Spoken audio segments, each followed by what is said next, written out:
Hello, you are watching It's Tomorrow News. I am R. Sriram. Australia's winter colder than predicted.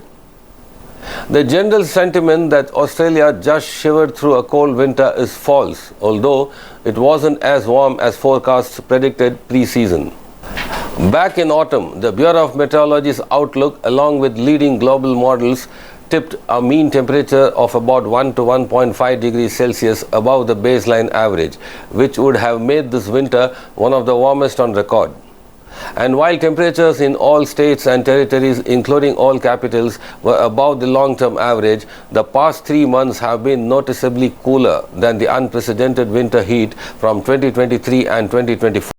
Rainfall through the season stands out for being atypically uniform, with the majority of the nation seeing totals near average, although Perth and Sydney were both soaked by the wettest winter in decades. According to the Bureau of Meteorology's AcconSat data set, the mean temperature across Australia this winter was 0.48 degrees Celsius above the 1961-1990 baseline average.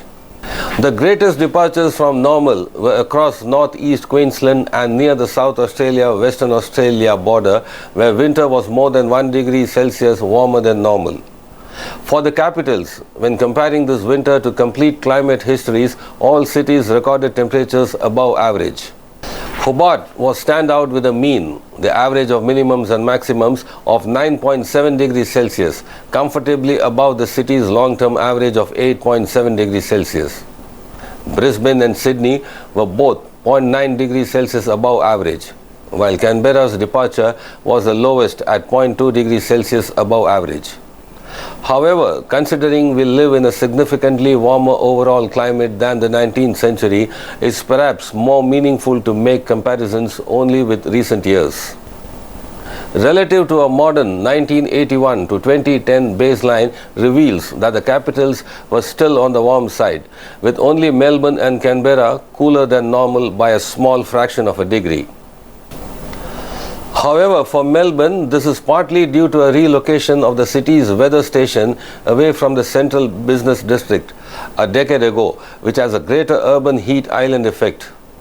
Despite the overall warmth, parts of Australia's northern interior were cooler than normal.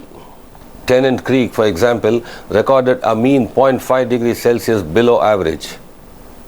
That's all for now. For more weather news updates, stay tuned with us on It's Tomorrow News. For more global weather updates like this, subscribe to our channel and hit the bell icon for regular updates. Thank you.